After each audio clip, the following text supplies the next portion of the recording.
ലോക പുകയില വിരുദ്ധ ദിനാചരണത്തോടനുബന്ധിച്ച് നവഭാരത് മെഡിക്കൽ സെന്ററിൽ വെച്ച് നടന്ന ചടങ്ങിൽ ചൗവൻലാൽ സ്വാഗതം പറഞ്ഞു. ഡോക്ടർ തമ്പി അധ്യക്ഷത വഹിച്ചു. Community medical assistant professor doctor Ajo Paul MD ചടങ്ങ് ഉദ്ഘാടനം ചെയ്തു. Community senior assistant doctor Ahana ബോധവൽക്കരണ ക്ലാസ് നടത്തി. ഡോക്ടർ വൈഷ്ണവ് ആശംസ അർപ്പിച്ച് സംസാരിച്ചു. നൌഷാദ് കാത്തോളി നന്ദിയും പറഞ്ഞു. മെഡിക്കൽ കോളേജിലെ അത്യാവശ്യം പറയേണ്ട കാര്യങ്ങളില്ല, പറഞ്ഞിട്ടുണ്ട്. ഞാൻ ഇതെല്ലാം ഒന്ന് കൺക്ലൂഡ് ചെയ്ത് പറയാം. ഇന്ന് മെയ് 31 ലോക പുകവലി വിരുദ്ധ ദിനം. ലോക ആരോഗ്യ സംഘടന 1987 ഇങ്ങനെ ദിനാചരണം തുടങ്ങിയത്. എന്തിനാണ്? ആളുകളിൽ ഇതിൻ്റെ ദൂഷ്യഫലങ്ങളെ കുറിച്ച് ബോധവൽക്കരണം എത്തിക്കാനും ആളുകളെ ഇതിൽ ഉപയോഗിക്കുന്നതിൽ നിന്നും പിന്തിരിപ്പിക്കാനും ഇതിൻ്റെ ഉപയോഗം നിർത്താനുള്ള നിയമങ്ങൾ ഓരോ വർഷവും ശാക്തീകരിക്കാനും അതേപോലെ തന്നെ നല്ലൊരു നാളെ ഉണ്ടാക്കാൻ വേണ്ടിയാണ് ഇങ്ങനെ ദിനം ആചരിക്കാൻ WHO തുടങ്ങിയത്.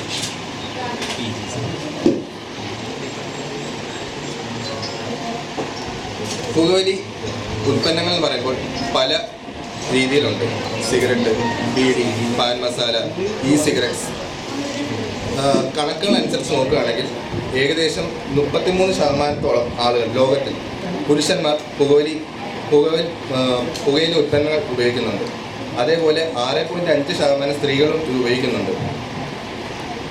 ഇതിനകത്തുള്ള എന്ത് ഘടകമാണ് നമ്മളെ ആസക്തി ഉണ്ടാക്കുന്നത്?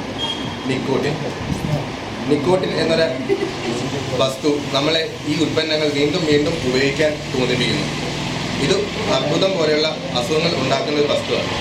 നിക്കോട്ടിൻ മാത്രമല്ല, പേരിട്ടതും ഇടാത്തതുമായ 100 കണക്കിനോ ലക്ഷക്കണക്കിനോ കെമിക്കലുകൾ ഇന്നത്തെ അടങ്ങിയിട്ടുണ്ട്. എന്ത് ആരോഗ്യ പ്രശ്നങ്ങളാണ് ഇത് ഉണ്ടാക്കുന്നത്?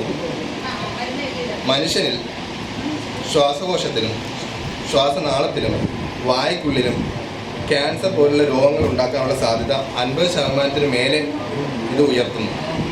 അതേപോലെ രക്തധമനികളിലെ വ്യാപ്തി കുറച്ച് രക്തസമ്മർദ്ദം കൂട്ടുകയും heart attack, stroke, hyper tension അതേപോലെയുള്ള പല അസുഖങ്ങൾ ഉണ്ടാക്കുന്നു.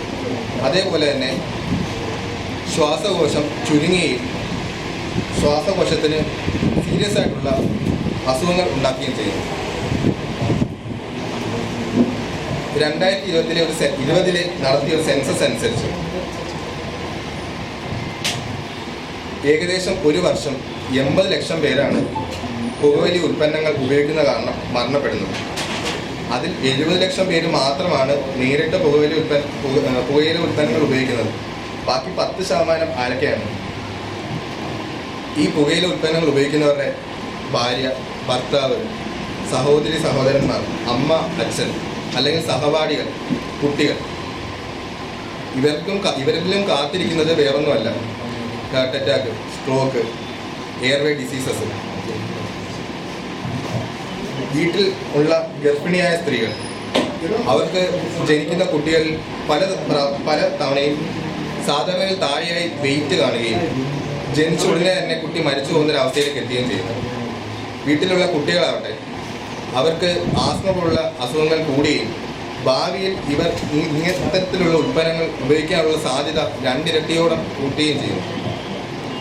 നമുക്കിതിൽ എന്ത് ചെയ്യാൻ പറ്റും? ഗവൺമെൻറ് ഭാഗത്തു നിന്ന് പല നടപടികൾ വരുന്നുണ്ട്. പുകയില ഉൽപ്പന്നങ്ങൾ പ്രോത്സാഹിപ്പിക്കുന്ന പരസ്യങ്ങൾ ഇന്ത്യയിൽ നിരോധിച്ചിട്ടുണ്ട്. അതേപോലെ തന്നെ വിദ്യാഭ്യാസ സ്ഥാപനങ്ങളിലെ 100 മീറ്റർ ചുറ്റളവിൽ ഇതിൻ്റെ ഉപയോഗവും വിൽപ്പനയും നിരോധിച്ചിട്ടുണ്ട്. ഓരോ വർഷവും ബഡ്ജറ്റിൽ പുകയില ഉൽപ്പന്നങ്ങളുടെ ടാക്സ് കുത്തനെ ഉയർത്തുന്നുണ്ട്. അതേപോലെ തന്നെ ഇതിൻ്റെ വിൽപ്പനയിൽ പ്രായപരിധി ഏർപ്പെടുത്തിയിട്ടുണ്ട്. സഹായം എപ്പോഴും ലഭ്യമാണ്. സർക്കാർ ആശുപത്രികളിൽ ചികിത്സയും കൗൺസിലിങ്ങും ഏർപ്പെടുത്തിയിട്ടുണ്ട്. അതേപോലെ തന്നെ ചികിത്സ രീതിയായി സാർ പറഞ്ഞ പോലെ തന്നെ നിക്കോട്ടിൻ റീപ്ലേസ്മെൻറ്റ് തെറാപ്പി അഥവാ ഈ ആസക്തി ഉണ്ടാക്കുന്ന ആ ഒരു കെമിക്കലിനെ ചെറിയ രീതിയിൽ സ്കിൻ പാച്ചസ് ആയിട്ടും അല്ലെങ്കിൽ ചൂയിങ് ഗംസ് ആയിട്ടും നൽകി വരുന്നുണ്ട്. പെട്ടെന്നൊരാൾ ഒരു ദിവസം, ഇതെല്ലാം സാർ പറഞ്ഞ കാര്യങ്ങൾ തന്നെയാണ്, ഒരിക്കൽ നിർത്താൻ തോന്നുകയാണ്. ആദ്യത്തെ 2 ദിവസങ്ങളിലാണ് ആ ആ നിർത്തിയ ആൾക്ക് ഏറ്റവും കൂടുതൽ ബുദ്ധിമുട്ട് അനുഭവപ്പെടുന്നത്. അത് പതിയെ ആഴ്ചകൾ കൊണ്ട് കുറഞ്ഞു വരും. അസ്വസ്ഥത ഉണ്ടാവുക, വെപ്രാളം ഉണ്ടാവുക, അമിതമായി വിയർക്കുക, വിശപ്പ് തോന്നുക, മലബന്ധം ഉണ്ടാവുക, അങ്ങനെ പല ബുദ്ധിമുട്ടുകളുണ്ടാവും. ആ സമയങ്ങളിലാണ് നമ്മൾ ഇങ്ങനെയുള്ള സഹായങ്ങൾ തേടേണ്ടത്. നന്മയുള്ളൊരു നാളെ, നല്ലൊരു ജനറേഷൻ, പുതുതലമുറ നമ്മുടെ എല്ലാവരുടെയും ഉത്തരവാദിത്തമാണ്. അതിനുവേണ്ടി എല്ലാവർക്കും ഒരുമിച്ച് കൈകോർക്കണം. ഓർക്കുന്നുണ്ടോ ഈ പുകയിലയുടെ ഉപയോഗം? മലയാള സിനിമയാണ്, യങ്സ്റ്റേഴ്സിന് നല്ല അറിവുള്ള സിനിമയായിരിക്കും. പറയോ, വളരെ പോപ്പുലർ ആയിട്ട് ഒരു ആക്ടർ, നിങ്ങളുടെ ഒരു ഫേവറേറ്റ് ആക്ടർ അഭിനയിച്ച ഒരു സിനിമയാണ്, ആർക്ക് വേണമെങ്കിൽ പറയാം. അതെ അതെ അതെ, തീവണ്ടി എന്ന് പറഞ്ഞ സിനിമ എല്ലാവരും തന്നെ കണ്ടിട്ടുണ്ടാവല്ലോ. അതിലെല്ലാം നമ്മുടെ ടോവിനോ അഭിനയിച്ചത് നിങ്ങൾ കണ്ടിട്ടുണ്ടാവല്ലോ. അതിലെ അഡിക്ഷൻ എന്ന് വെച്ചാൽ ആ ചെറുപ്പത്തിലേ തൊട്ട് പുക വലിച്ചിട്ട് അയാൾക്കുണ്ടാകുന്ന ബുദ്ധിമുട്ടുകൾ, അയാളുടെ സ്വകാര്യ ജീവിതം വെച്ചാൽ പേഴ്സണൽ ലൈഫിലും അല്ലാതെ അയാളുടെ ജോലി സംബന്ധമായ ബുദ്ധിമുട്ടുകളും തന്മൂലം പിന്നെ നിർത്തി കഴിയുമ്പോൾ എത്രത്തോളം അത് കിട്ടാതെ വരുമ്പോഴുള്ള മാനസിക പ്രശ്നങ്ങളും ബാക്കി ഫിസിക്കൽ പ്രശ്നങ്ങളും എല്ലാം കണ്ടിട്ടുണ്ടാവും. എന്നിട്ട് അയാളെ കൊണ്ടുപോയി ഒരു സ്ഥലത്ത്, ഒരു തുരുത്ത് പോലുള്ള സ്ഥലത്താക്കിയിട്ട് ഈ പുകവലി നിർത്താൻ വേണ്ടി ശ്രമിക്കുകയാണ് അല്ലെ. അന്നേരം അയാൾ കാണിക്കുന്ന വെച്ചാൽ നീന്തി പോകാൻ ശ്രമിക്കുന്നു. അപ്പൊ ഇതൊക്കെ കാണിക്കുന്നത് എന്താ? അഡിക്ഷനാണ്. പിന്നെ എന്തുകൊണ്ടാണ് നമ്മൾ ഇങ്ങനെ ഒരു ദിനം ആചരിക്കുന്നത്? ഇപ്പൊ നമ്മള് TB ദിനം ആചരിക്കുന്നുണ്ട്, അല്ലെങ്കിൽ പരിസ്ഥിതി ദിനം ആചരിക്കുന്നുണ്ട്. എന്തുകൊണ്ടായിരിക്കും? അപ്പൊ അത്രയും വിപത്ത്, അത്രയും പ്രശ്നങ്ങൾ ഈ പുകവലി അല്ലെങ്കിൽ ടൊബാക്കോ മൂലം നമ്മുടെ സമൂഹത്തിൽ ഉള്ളത് കൊണ്ടാണ് നമ്മൾ ഇങ്ങനെ ഒരു ദിവസമായിട്ട് ആചരിക്കുന്നത്. ഏകദേശം 80 ലക്ഷത്തിലും പകരം ഉപരി ആൾക്കാർ ഇതിന് അഡിക്റ്റഡ് ആണ്. അതിൽ കൂടുതൽ ഒരു 1.3 മില്യൺ ആൾക്കാർ പുകവലി എന്ന് വെച്ചാൽ നേരിട്ടുള്ള പുകവലി അല്ലാതെ ഇപ്പൊ നമ്മുടെ നേരത്തെ ഡോക്ടർ അജോ പറഞ്ഞതുപോലെ കുടുംബാംഗങ്ങളാവാം, സഹോദരങ്ങളാകാം, ഫ്രണ്ട്സ് ആകാം, ഇവരെല്ലാം ഇതുകൊണ്ട് മരണപ്പെടുന്നുണ്ട്. ഇന്ത്യയിലെ തന്നെ ഏറ്റവും വലിയൊരു കാരണം ലങ് ക്യാൻസർ ആണ്. ശ്വാസകോശത്തിന്റെ ക്യാൻസർ മൂലം മരണനിരക്കാണ് പുരുഷന്മാരിൽ കൂടുതലായി കാണുന്നത്. അതിന് ഒന്നാമത്തെ കാരണം നമ്മുടെ പുകവലിയാണ്. പക്ഷെ ഇപ്പോ നമ്മൾ കണ്ടുവരുന്ന ഒരു ട്രെൻഡ്, അതായത് സോഷ്യൽ മീഡിയ, സിനിമകളുടെ ഒക്കെ കൊണ്ട് തന്നെ യങ്സ്റ്റേഴ്സിന് കൂടുതൽ യൂസ് വരുന്നുണ്ട്, ഉപയോഗം വരുന്നുണ്ട്. അത് മാത്രമല്ല സ്ത്രീകളിലും ഉപയോഗം കൂടി വരുന്നതായിട്ട് കാണുന്നത്. കേരളത്തിലൊക്കെ 2% സ്ത്രീകൾ പുകവലിക്കുന്നുണ്ടെന്നാണ് പറയുന്നത്. നമ്മൾ പണ്ട് പറഞ്ഞിരുന്നത് ഈ കുറച്ച് ട്രൈബൽസ് അല്ലെങ്കിൽ അട്ടപ്പാടി അങ്ങനെയുള്ള അവിടെ പോകുന്ന സ്ത്രീകൾ വലിക്കുന്നത്, അങ്ങനെയല്ല. ഇപ്പൊ നല്ല പഠിച്ച് ഇതിനെ കുറിച്ച് അറിവുള്ള വായിക്കുന്ന ആൾക്കാരും വളരെയധികം ഉപയോഗിക്കുന്നുണ്ട്. അപ്പോൾ അറിവില്ലായ്മയല്ല, നമ്മൾ അതിൽ പെട്ടുപോകുന്നതാണ്. അപ്പൊ എങ്ങനെയാണ് പെട്ടുപോകുന്നത് എന്നാണ് ആദ്യത്തെ. ഒന്ന് കൂട്ടുകാരൻ അല്ലെ, കൂട്ടുകാരുടെ പ്രഷർ. അപ്പൊ ഒരു സർവേ ഒക്കെ നടത്തിയതിൽ, ഞങ്ങൾ തന്നെ നടത്തിയതിൽ, ഏറ്റവും ആദ്യം നിങ്ങൾ പുകവലിച്ചത് എപ്പോഴാണ് എന്നൊരു ചോദ്യത്തില് 14 വയസ്സ്, 13 വയസ്സ് ഇങ്ങനെയുള്ള കാര്യങ്ങളാണ് അതിന് കിട്ടിയിരിക്കുന്നത്. എന്ന് വെച്ചാൽ സ്കൂൾ തലത്തിൽ തന്നെ ഇവർക്ക് കിട്ടുന്നുണ്ട്. പല നിയമങ്ങൾ കൊണ്ടുവന്നിട്ടുണ്ട്. സ്കൂൾ തലത്തിൽ 100 മീറ്ററിന്റെ ചുറ്റളവിൽ നമുക്ക് പുകയില വിൽക്കാൻ പാടില്ല, മേടിക്കാൻ പാടില്ല, കുട്ടികളെ നിർബന്ധിക്കാൻ പാടില്ല, അങ്ങനെയൊക്കെ ഉണ്ട്. അപ്പൊ ഗവൺമെന്റിന്റേതായ തലത്തിൽ നിന്ന് എല്ലാ സപ്പോർട്ടും ഉണ്ട്. വിൽക്കാൻ പാടില്ല, മേടിച്ചാലുള്ള ബുദ്ധിമുട്ടുകളൊക്കെ പറയുന്നുണ്ട്. പക്ഷെ എന്നിട്ടും കുട്ടികൾക്ക് കിട്ടുന്നുണ്ട്. അപ്പൊ നമ്മൾ ഉറപ്പുവരുത്തേണ്ടതാണ്, കുട്ടികൾക്ക് കിട്ടുന്നില്ല അല്ലെ. ഇന്നത്തെ തലമുറയാണ് നാളത്തെ വാഗ്ദാനം. അപ്പൊ അവർക്കത് കിട്ടാതിരിക്കാൻ ഉറപ്പുവരുത്തുക. ഇനി അഥവാ നിങ്ങൾ ഏതെങ്കിലും ഒരു കുട്ടിയെ കണ്ടിട്ടുണ്ട്, പുകയില ഉപയോഗിക്കുന്ന ഒരു കുട്ടിയാണ്, അവരെ തല്ലോ അടിക്കുവോ അങ്ങനെയുള്ളതല്ല നമ്മളെടുത്ത്. നമ്മളൊക്കെ ആ കുട്ടിക്ക് എവിടെ നിന്ന് കിട്ടുന്നു, എങ്ങനെ കിട്ടുന്നു, ആ കുട്ടിയെ എങ്ങനെ നമുക്ക് അതിൽ നിന്ന് വിമുക്തമാക്കാം. അപ്പൊ ഡോക്ടർ അജോ പറഞ്ഞ പോലെ ഒന്നെങ്കിൽ അവരെ മോട്ടിവേറ്റ് ചെയ്ത് അവർക്കൊരു അത് നിർത്താനുള്ള താല്പര്യം ഉണ്ടാക്കാം. അപ്പൊ ഒരു കുട്ടിയെ നമ്മൾ അങ്ങനെ ചെയ്തു കഴിഞ്ഞാൽ ഈ കുട്ടിക്ക് ഒരു 10 കൂട്ടുകാരുണ്ടാവും. ഈ കുട്ടിക്ക് ആ 10 കൂട്ടുകാരെ ഇൻഫ്ലുവൻസ് ചെയ്യാൻ പറ്റും. തിരിച്ചും സംഭവിക്കാം. ഒരു കുട്ടി നല്ലതുണ്ടെങ്കിൽ 5 പേര് മോശം ഉണ്ടെങ്കിൽ, അപ്പോൾ ഒരു സമൂഹത്തിനെ നന്നാക്കാൻ വേണ്ടിയാണ് നമ്മൾ ശ്രമിക്കുന്നത്. അപ്പൊ അതിനുള്ള കാര്യക്രമങ്ങളാണ് നമ്മൾ ചെയ്യേണ്ടത്. അപ്പൊ ഇത് കിട്ടുന്നില്ല നമ്മൾ ഉറപ്പുവരുത്തണം. ഉപയോഗിച്ചാൽ എന്ത് ഡോക്ടർ പറഞ്ഞതുപോലെ തന്നെ പല അസുഖങ്ങളും നമുക്ക് വരാം. സ്ട്രോക്ക് വരാം, ഡയബറ്റിസ് വരാം, ഹൃദ്രോഗങ്ങൾ വരാം, അബോർഷൻസ് നടക്കാം, പിന്നെ കുട്ടികൾ ഉണ്ടാവുന്ന വന്ധ്യതാ പ്രശ്നങ്ങൾ ഉണ്ടാകാം. അങ്ങനെ പലതരം പ്രശ്നങ്ങളായിരിക്കും നമുക്ക് ഉണ്ടാവുന്നത്. അപ്പോൾ നിർത്തണം എന്ന് ആഗ്രഹമുള്ളവരെ ഈ ക്ലിനിക്കുകളായിട്ട് ബന്ധപ്പെടുക. ഈ ബുദ്ധിമുട്ടുകൾ വരുമ്പോൾ എന്ന് വെച്ചാൽ നമ്മൾ നിർത്തി കഴിഞ്ഞ് 24 മണിക്കൂറിനുള്ളിൽ തന്നെ നമ്മുടെ രക്തം ശുദ്ധീകരിച്ച് തുടങ്ങുന്ന പറയുന്നത്. എന്ന് വെച്ചാൽ ഓക്സിജന്റെ എമൗണ്ട് നമ്മുടെ ബ്ലഡിൽ കൂടി തുടങ്ങും. ഒരു പുകവലി തുടങ്ങി കഴിഞ്ഞു കഴിഞ്ഞാൽ, ഇപ്പൊ എനിക്ക് സാർ പറഞ്ഞതുപോലെ തന്നെ ഇവിടെ 14 വർഷമായില്ലേ പുകയില നിർത്തി, ഹാർബറിൽ നിർത്തി എന്ന് പറയുമ്പോൾ. അപ്പൊ അതുമൂലം ഒരു 10 10 പേർക്കെങ്കിലും ആ 14 വർഷമായിട്ട് പുക വലിച്ചില്ലെങ്കിൽ 14 വർഷം കൊണ്ട് അയാളുടെ ശ്വാസകോശം പഴയ രീതിയിലായിട്ടുണ്ടാവും.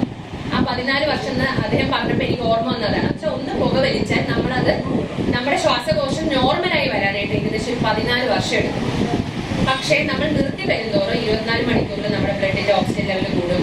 അങ്ങനെ ഓരോ ഘട്ടങ്ങളുണ്ട്. 48 മണിക്കൂറിൽ കാർബൺ ഡയോക്സൈഡ് ലെവൽ കൺട്രോൾ ആവും, പ്യൂരിഫിക്കേഷൻ സ്റ്റാർട്ട് ചെയ്യും. 1-2 വർഷം ഹാർട്ടിന്റെ ഫങ്ഷൻസ് കുറച്ചുകൂടി മെച്ചപ്പെടും. അപ്പൊ നമുക്കുണ്ടാവുന്ന വ്യത്യാസങ്ങൾ, നേട്ടങ്ങൾ പുകയുടെ ഒരു നിരോധന ദിനമായിട്ട് ഇപ്പോഴും നമ്മുടെ നാട്ടിൽ കാണാം.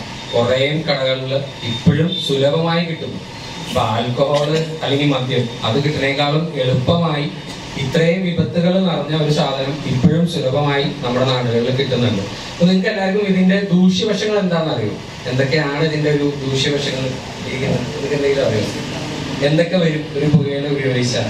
അല്ലെങ്കിൽ സ്ട്രോക്ക് വരും, പിന്നെ വേറെ എന്തെങ്കിലും ക്യാൻസർ വരും. അപ്പൊ നിങ്ങൾക്കറിയാം നമ്മുടെ ശരീരത്തിന്റെ എല്ലാ അവയവങ്ങളെയും ഇത് ബാധിക്കും. അപ്പൊ നമുക്ക് വേണമെങ്കിൽ ലങ് ക്യാൻസർ കിട്ടും, നമ്മുടെ വായയിൽ ക്യാൻസർ വരാം, സ്ട്രോക്ക് വരാം, ഈവൻ ഡയബറ്റീസ് ഉണ്ടാകാം, ഈവൻ സെക്ഷൽ പ്രോബ്ലംസും. അതും കുറെ നാളായി വലിച്ചിട്ടുള്ളവർ അതിനും കുറെ പേര് നമ്മുടെ ഡോക്ടേഴ്സിന്റെ അടുത്ത് എത്തുന്നുണ്ട്. പിന്നെ നമ്മുടെ ശ്വാസകോശ രോഗങ്ങൾ, നമ്മൾ കുറെ ചുമയായിട്ട് വരുന്നവരുടെ അടുത്ത് ആദ്യം ചോദിക്കുന്ന ഒരു ഹിസ്റ്ററിയാണ്, നിങ്ങൾ സിഗരറ്റ് എന്തെങ്കിലും ഉപയോഗിക്കുന്നുണ്ടോ? അപ്പൊ ഞാൻ അധികം പറയുന്നില്ല, കാരണം ഇതിന് ക്ലാസ് എടുക്കാൻ നമ്മുടെ ഡോക്ടേഴ്സ് എത്തിയിട്ടുണ്ട്. അപ്പൊ ഇതില് ആരെങ്കിലും, ഞാനിപ്പോ എത്ര പേര് യൂസ് ചെയ്യുന്നുണ്ടെന്ന് ഞാൻ ചോദിക്കുന്നില്ല, ആരെങ്കിലും യൂസ് ചെയ്യുന്നുണ്ടെങ്കിൽ ഇത് നിർത്താനായി എന്തൊക്കെ ചെയ്യാം അതൊന്ന് ചുരുക്കി പറയാം. ആദ്യം നമ്മൾ ചെയ്യേണ്ടത്, അതിപ്പോ എന്ത് കാര്യമാണെങ്കിലും എന്ത് അഡിക്ഷൻ ആണെങ്കിലും നമ്മൾ ആദ്യം ചെയ്യേണ്ടത് ഇത് നിർത്താനായിട്ടൊരു ഡേറ്റ് നമ്മുടെ മനസ്സിൽ വെക്കുക. അത് നമ്മൾ തീരുമാനിക്കുക, ഒരു സെറ്റ് ഡേറ്റ്, ഒരു ഡേറ്റ് ഫിക്സ് ചെയ്യുക. അപ്പൊ അത് യൂഷ്വലി നമ്മളിതിങ്ങനെ കുറെ നാളായിട്ട് യൂസ് ചെയ്യുന്ന ഒരാളാണെങ്കിൽ ഇപ്പൊ നമുക്ക് പെട്ടെന്ന് ഒരു ഡേറ്റ് ഫിക്സ് ചെയ്യുക. അത് യൂഷ്വലി നമ്മൾ വീക്കെൻഡ് ആവുമ്പോൾ അത് അത്രയും നല്ലതാണ്. ആ വീക്കെൻഡ് ഡേറ്റ് എടുത്താൽ, കാരണം ഇത് പെട്ടെന്ന് നിർത്തുക. ഇപ്പൊ കാലങ്ങളായിട്ട് ഒരു 20 വർഷം 30 വർഷം യൂസ് ചെയ്യുന്നവരായിരിക്കും. നമ്മൾ പെട്ടെന്ന് നിർത്താൻ നമ്മളൊരു ഡേറ്റ് ഫിക്സ് ചെയ്യുമ്പോൾ എപ്പോഴും ഒരു വീക്കെൻഡ് എടുക്കുക. കാരണം നിർത്തി കഴിയുമ്പോൾ നമുക്ക് പല പ്രശ്നങ്ങളും നമുക്ക് ഉണ്ടാവും. ചിലവർക്ക് തലവേദനയായിട്ട് വരാം, ചിലവർക്ക് ആ മൂഡ് പോണ പോലെ തോന്നാം. അപ്പൊ നമ്മൾ വീക്കെൻഡ് ഫിക്സ് ചെയ്താലുള്ള ഗുണം, നമ്മൾ ആ ഒരു ശനിയാഴ്ച നമ്മൾ തിരഞ്ഞെടുത്തു, നമ്മൾ അന്ന് നിർത്തി. അപ്പൊ അന്ന് നമ്മൾ നിർത്തി കഴിയുമ്പോൾ പെട്ടെന്ന് ആർക്കാണെങ്കിലും ഒരു 20 വർഷം തുടങ്ങിയിട്ടുള്ള ഒരാളാവുമ്പോൾ നമുക്ക് ഇങ്ങനെയുള്ള ബുദ്ധിമുട്ടുകൾ വരും. അപ്പൊ ഞായറാഴ്ച വീക്കെൻഡ് ആണ്. അപ്പൊ നമ്മൾ സ്ഥിരം ചെയ്യുന്നത്, നമ്മളിപ്പോ ജോലിക്ക് പോയി കഴിയുമ്പോൾ ആ പ്രഷർ താങ്ങാൻ പറ്റാതെ, അല്ലെങ്കിൽ നമ്മൾ ജോലിയുടെ ഇടയിൽ നമുക്ക് വലിക്കാൻ തോന്നും. ചിലവർക്ക് രാവിലെ എഴുന്നേറ്റ ഉടനെ വലിച്ചാലാണ് ഇവൻ പ്രഭാത കർമ്മങ്ങൾ ചെയ്യാൻ പറ്റുള്ളൂ. അപ്പൊ നമ്മൾ സൺഡേ ഒരു ഫ്രീ ഡേ ആണ്, അന്ന് നമ്മൾ ഫാമിലിയുടെ ഒപ്പം കൂടുതലായിട്ട് സ്പെൻഡ് ചെയ്യുക. അപ്പൊ നമുക്ക് ഇപ്പൊ ഇങ്ങനെ തോന്നുന്ന സമയത്ത് വേണമെങ്കിൽ നമുക്ക് കുറച്ചു നേരം പുറത്ത് പോയി നടക്കുക, അല്ലെങ്കിൽ പാട്ട് കേൾക്കുക. അപ്പൊ നമ്മൾ ആ സൺഡേ നമ്മൾ അതിനു വേണ്ടി ഉപയോഗിക്കുക. സാറ്റർഡേ നമ്മൾ ഫിക്സ് ചെയ്യുക. ആ ഒരു ദിവസം നമ്മുടെ ഉള്ളിലൊരു വിൽ പവർ, അല്ലെങ്കിൽ നമ്മുടെ ഉള്ളിൽ തോന്നി ഞാനിത് നിർത്തും, ആ ഒരു കോൺഫിഡൻസ് അപ്പൊ നമ്മുടെ ഉള്ളിലുണ്ടാവും. സൺഡേ നമുക്ക് വീണ്ടും തോന്നും, ഇത് വലിക്കാൻ എന്തായാലും തോന്നും, ഇത് ഉപയോഗിക്കുന്ന ഒരാൾക്ക് എന്തായാലും തോന്നും. മദ്യമാണെങ്കിലും ഇത് തന്നെയാണ്. അപ്പൊ ഇത് വലിക്കാനുള്ള ആൾക്ക് തോന്നും. അപ്പൊ സൺഡേ നമ്മളത് വീട്ടുകാരുടെ ഒപ്പം നിൽക്കുക, അല്ലെങ്കിൽ ഒന്ന് നടക്കാൻ പോവുക. അപ്പൊ നമ്മൾ ഇങ്ങനെ വരുന്ന ഒരു ഇഷ്യൂസ് ഉണ്ട്. അത് കുറെ ആളുകൾക്ക് നമ്മുടെ മാനസിക ധൈര്യം വെച്ച്, അല്ലെങ്കിൽ ആ മനസ്സിന്റെ വിൽ പവർ വെച്ചിട്ട് നമുക്കത് നിർത്താനായിട്ട് ഒറ്റയ്ക്ക് തന്നെ പറ്റും. അപ്പൊ അങ്ങനെ എല്ലാവർക്കും പറ്റണമെന്നില്ല. അങ്ങനെ പറ്റാത്തവർക്കാണെങ്കിൽ നമുക്ക് കുറെ പ്രോഡക്ട്സ് അവൈലബിൾ ആണ്. അത് ഇപ്പൊ നിങ്ങൾക്ക് കോമൺ ആയിട്ട് അവൈലബിൾ എന്ന് പറഞ്ഞാൽ നിക്കോട്ടിൻ ഗംസ് എന്ന് പറഞ്ഞ സാധനമാണ്. നിക്കോട്ടിൻ ഗംസ് കിട്ടും. ഇങ്ങനെ ആരെങ്കിലും അഡിക്ഷൻ ഉണ്ട്, ഡോക്ടറെ കാണാൻ ബുദ്ധിമുട്ടുണ്ട്, അങ്ങനെയുള്ളവരോട് ഞാനിത് പറയുന്നത്. അപ്പൊ നിക്കോട്ടിൻ ഗംസുകൾ കിട്ടും. അത് 2 mg ടാബ്ലറ്റ്സ് ഉണ്ട്, 4 mg ഗംസ് ഉണ്ട്, 4 mg chewing gum, 2 mg gums ഉണ്ട്, 4 mg ഗംസ് ഉണ്ട്. അപ്പൊ നിങ്ങളൊരു 20 സിഗരറ്റ് എങ്കിലും ദിവസവും ഉപയോഗിക്കുന്ന ആളാണെങ്കിൽ നിങ്ങൾക്ക് ഒരു 4 mg ഗംസ് വേണ്ടി വരും. 20ന്റെ താഴെയൊക്കെയാണ് നിങ്ങൾ ഒരു ദിവസം ഉപയോഗിക്കുന്നതെന്നുണ്ടെങ്കിൽ നിങ്ങൾക്ക് ഒരു 2 mg ഒക്കെ ഗംസുകൾ മതി. ഇത് നിങ്ങൾ ഇടവിട്ട് ഒരു 4 മണിക്കൂർ അല്ലെങ്കിൽ 2 മണിക്കൂറിൽ ഇടവിട്ട് നിങ്ങൾ ഇത് ചവയ്ക്കുക. അപ്പൊ ഇത് ചവയ്ക്കുന്നതിന്റെ ഉദ്ദേശം, ഈ നമ്മളിപ്പോ വൺസ് നമ്മൾ ഈ ടൊബാക്കോ ഉപയോഗിച്ച് കഴിഞ്ഞാൽ, അല്ലെങ്കിൽ സിഗരറ്റ് ഉപയോഗിച്ച് കഴിഞ്ഞാൽ നമ്മുടെ ശരീരത്തിലേക്ക് ഈ നിക്കോട്ടിൻ കിടക്കും. ഈ നിക്കോട്ടിൻ പെട്ടെന്ന് തന്നെ നമ്മുടെ ബ്രെയിനിലെ തലച്ചോറിലെത്തും. അതിപ്പോ ഞാൻ ഉപയോഗിച്ചാലും നിങ്ങൾ ഉപയോഗിച്ചാലും ഇത് തന്നെയാണ് നടക്കുന്നത്. ആ നിക്കോട്ടിൻ തലച്ചോറിലെത്തുമ്പോൾ നമ്മുടെ സന്തോഷത്തിന്റെ ഒരു ഹോർമോൺ, ഡൊപ്പാമിൻ എന്ന് പറഞ്ഞൊരു ഹോർമോൺ പ്രൊഡ്യൂസ് ചെയ്യും. അപ്പൊ ചെറിയൊരു പ്ലഷർ കുറച്ച് നേരത്തേക്ക് തോന്നും. അത് നിങ്ങൾക്ക് തോന്നൽ മാത്രമാണ്. കുറച്ച് നേരം കഴിയുമ്പോൾ അത് പോകും. അത് നമ്മൾ അഡിക്ഷൻ ആവാനുള്ള കാരണം അതാണ്. ആ സന്തോഷത്തിന്റെ ഹോർമോൺ വരുമ്പോൾ ഇത് കുറച്ച് നേരത്തേക്ക് ഉണ്ടാവുള്ളൂ, വീണ്ടും വലിക്കാനായിട്ട് നമുക്ക് പിന്നെയും തോന്നും. അതാണ് അഡിക്ഷൻ വരാനുള്ള കാരണം. അപ്പൊ നമ്മൾ ചെറിയ രീതിയിൽ ഇതിങ്ങനെ ഒട്ടും സ്വന്തം വിൽ പവർ ഉപയോഗിച്ച് നിർത്താൻ പറ്റാത്തവർക്ക് നമ്മൾ ഈ നിക്കോട്ടിൻ ഗംസ് ചെറിയൊരു ഡോസിൽ നിക്കോട്ടിൻ നമ്മൾ ഗംസ് ആയിട്ട് കൊടുക്കും. ഗംസ് മാത്രമല്ല പാച്ചസ് ഉണ്ട്, പക്ഷെ യൂഷ്വലി എല്ലാ മെഡിക്കൽ ഷോപ്പിലും അവൈലബിൾ ആയിട്ടുള്ളതാണ് ഈ നിക്കോട്ടിൻ ഗംസ്. നിങ്ങൾ 20 പാക്കറ്റിന്റെ കുറവിലാണ് ഉപയോഗിക്കുകയാണെങ്കിൽ നിങ്ങൾ ഈ 2 mg ടാബ്ലറ്റ് എടുക്കുക. അപ്പൊ അതിലൊരു 8 ഉണ്ടാവും, ഏകദേശം ഒരു 80 റുപ്പീസ് ഒക്കെ വരത്തുള്ളൂ. അതിന്റെ മേളിലാണെങ്കിൽ നിങ്ങൾ 4 mg ടാബ്ലറ്റ് ഒരേ 2 മണിക്കൂർ ഇടവിട്ടോ അല്ലെങ്കിൽ 4 മണിക്കൂർ ഇടവിട്ടോ നിങ്ങളിത് ചവയ്ക്കണം. അപ്പൊ നമ്മളിത് പേഷ്യൻസിന് കൊടുക്കാറാവുമ്പോ ഇപ്പൊ ഞാൻ നിക്കോട്ടിൻ ടൊബാക്കോ അസോസിയേഷൻ ക്ലിനിക്കുകളുണ്ട് മിക്ക ഹോസ്പിറ്റലിൽ, ഞാനും വർക്ക് ചെയ്തിട്ടുള്ളതാണ്. അപ്പൊ നമ്മൾ അതിൽ വർക്ക് ചെയ്യുമ്പോൾ ഇതിങ്ങനെ ചവച്ച് ചെയ്യുമ്പോൾ കുറച്ചു നേരം കഴിഞ്ഞ് കഴിയുമ്പോൾ മിക്ക പേഷ്യൻസ് വരുന്നത് ഒരു ടിംഗ്ലിംഗ് അല്ലെങ്കിൽ ഒരു മരവിപ്പ് പോലെയൊക്കെ തോന്നും.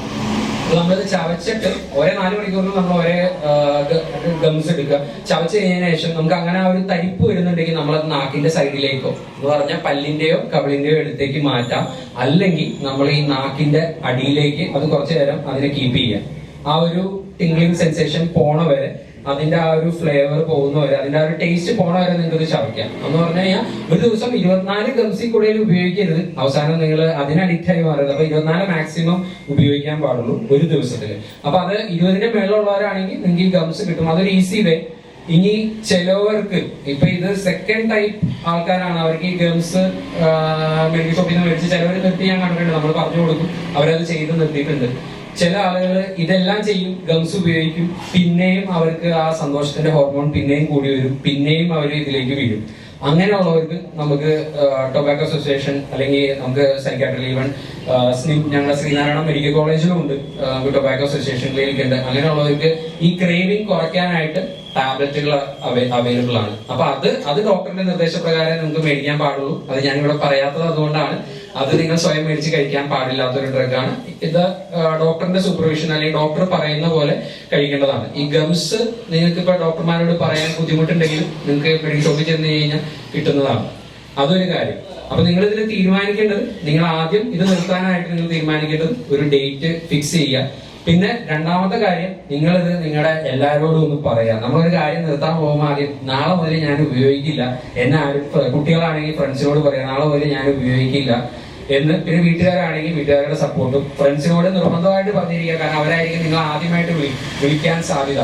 ഇത് തുടങ്ങിയിട്ട് നിർത്താന്ന് പറഞ്ഞാൽ ഭയങ്കര പാടാണ്. അപ്പൊ തുടങ്ങുന്നതിന് മുമ്പ് ഈ ഭാഗത്തേക്ക് ചെന്ന് കഴിഞ്ഞാൽ നിർത്താൻ നല്ല വിൽ പവർ വേണം. ഇപ്പൊ ഞാൻ പഠിച്ചുകൊണ്ടിരുന്നപ്പോ എന്റെ ഫ്രണ്ട്സ് വിളിക്കുന്നുണ്ടായിരുന്നു, പക്ഷെ ഞാൻ പ്രശ്നം റെസ്പിറേറ്ററി പ്രോബ്ലംസ് അല്ലെങ്കിൽ അലർജി ഇഷ്യൂസ് ഉള്ളവരാണെങ്കിൽ ഈ ഭാഗത്തേക്ക് അടുക്കാതെ ഇരിക്കുക.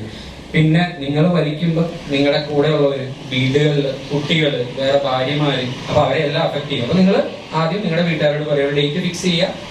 അവരുടെ വീട്ടുകാരോടും കൂട്ടുകാരോടും ബന്ധുക്കളോടും നിങ്ങളിത് പറയുക, ഇന്ന് മുതൽ ഞാൻ നിർത്താൻ പോവാണ്. ആ ഡേറ്റ് പറയാം. അല്ലെങ്കിൽ നിർത്തി കഴിയുമ്പോൾ ചിലപ്പോൾ 2 ദിവസം കഴിയുമ്പോൾ നിങ്ങൾ പിന്നെയും തുടങ്ങിയുമ്പോൾ ആ കളിയാക്കൽ വരെ നിങ്ങൾക്ക് ഒരു മോട്ടിവേഷൻ ആയിരിക്കും. അപ്പൊ നിങ്ങൾ പറ്റാവുന്നവരോടൊക്കെ പറയുക, ഞാനിത് നിർത്തുവാണ്. നാളെ നിങ്ങൾ തുടങ്ങി അവർ നിങ്ങളെ കളിയാക്കും എന്നുള്ള ഒരു ഓർമ്മയും കൂടി നിങ്ങളുടെ മനസ്സിൽ വേണം. പിന്നെ നിങ്ങൾ ഈ ഇഷ്യൂസ് ആന്റിസിപ്പേറ്റ് ചെയ്യുക എന്ന് പറഞ്ഞാൽ ഇങ്ങനെയുള്ള നിങ്ങൾക്ക് ഹെഡ് ഏക്ക് അല്ലെങ്കിൽ പിന്നെ യൂസ് ചെയ്യാനുള്ള ഒരു ക്രേവിങ്സ് ഒക്കെ എല്ലാവർക്കും തോന്നും. അപ്പൊ അതുകൊണ്ടാണ് ഞാൻ പറഞ്ഞ ആ ഒരു സാറ്റർഡേ നിങ്ങൾ ബുക്ക് ചെയ്യുക.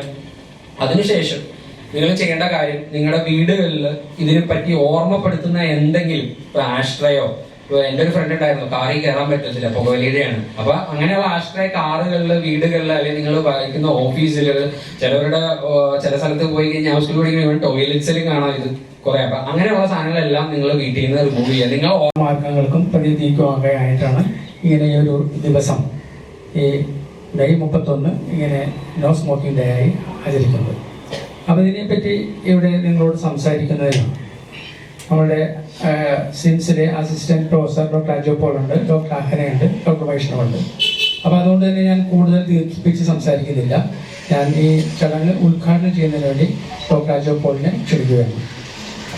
അലങ്കരിക്കുന്നത് ഈ ഹോസ്പിറ്റലിലെ നമ്മുടെ തമ്പി ഡോക്ടർ, അതായത് പള്ളിപ്പുറം പ്രദേശത്തെ ഞങ്ങളെല്ലാം പ്രിയപ്പെട്ട ഡോക്ടർ. ആ ഡോക്ടർക്ക് ഈ മീറ്റിങ്ങിലേക്ക് ആദ്യമായി സ്വാഗതം ആശംസിക്കുന്നു. അടുത്തതായി ഇവിടെ ഉദ്ഘാടനത്തിന് എത്തിയിരിക്കുന്നത് നിങ്ങൾക്കെല്ലാം അറിയാം, ഈ പ്രദേശങ്ങളിലെല്ലാം പൊതു പരിപാടികളിലെല്ലാം ഒരു പൊതുസേവനായി വരുന്ന ഡോക്ടർ അജു പോൾ ഈ കമ്മ്യൂണിറ്റി മെഡിക്കൽ സെന്ററിലെ പ്രൊഫസറാണ്. അദ്ദേഹത്തിന് ഈ പരിപാടി ഉദ്ഘാടനം ചെയ്യുന്നതിന് വേണ്ടി ഈ പരിപാടിയിലേക്ക് സ്വാഗതം ചെയ്യുന്നു. നമുക്കെല്ലാം ബോധവൽക്കരണ ക്ലാസ് നയിക്കുവാൻ ഇവിടെ എത്തിച്ചേർന്നിരിക്കുന്നത് അഖന, ഡോക്ടർ അഖന, കമ്മ്യൂണിറ്റി സീനിയർ റെസിഡൻസ് ഡോക്ടറാണ്. ആ ഡോക്ടർക്ക് ഈ പരിപാടിയിലേക്ക് സ്വാഗതം. അടുത്തത് ഡോക്ടർ വൈഷ്ണവ്. ആ ഡോക്ടർക്കും ഈ പരിപാടിയിലേക്ക് ഹാർദവമായി സ്വാഗതം ചെയ്യുന്നു. പിന്നെ ഡോക്ടർക്ക്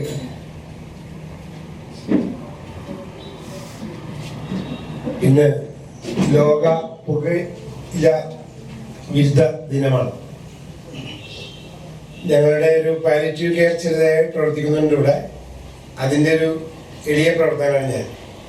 അപ്പം ആ പാലിറ്റീവ് കെയറും നമ്മുടെ ഈ ഹോസ്പിറ്റലുമായി ബന്ധപ്പെട്ട് നിൽക്കുന്നവരും കൂടിയാണ് ഇങ്ങനെ ചടങ്ങ് നടത്തുന്നത്. അതിൻ്റെ ഭാഗമായാണ് ഞാൻ ഈ സ്വാഗതം എന്ന ചടങ്ങിലേക്ക് കടന്നു വന്നത്. ഇതിനെക്കുറിച്ച് കൂടുതൽ പറയുവാനും നമുക്ക് ഇതിനെക്കുറിച്ചുള്ള ദോഷഫലങ്ങളെ കുറിച്ചെല്ലാം പറഞ്ഞു തരുവാൻ വേണ്ടി നമ്മുടെ ഡോക്ടർമാർ ഇവിടെ എത്തിയിട്ടുണ്ട്. എങ്കിലും പുകയില വിൽക്കുന്ന ഒരു കച്ചവടക്കാരാണ് ഞാൻ.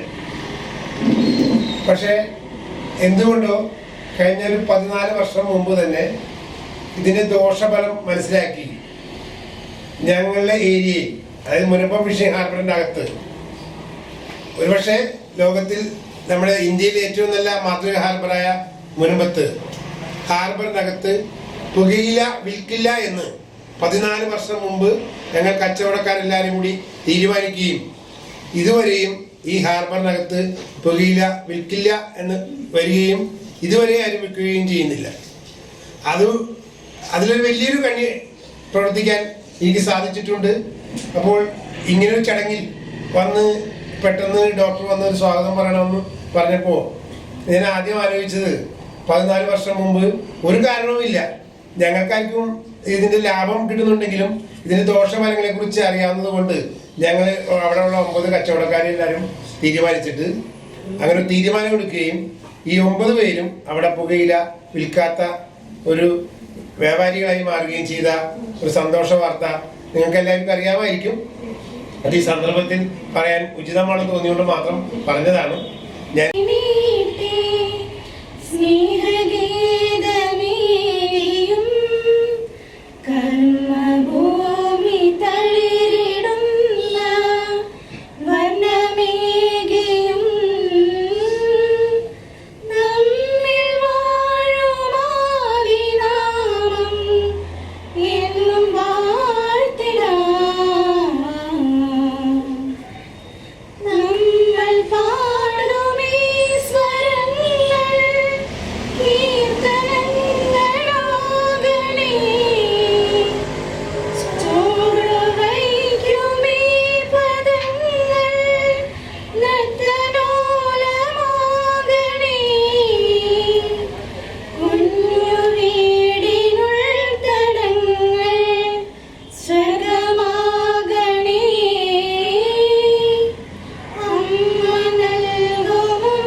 പരമാവധി അടുത്തിരിക്കാം.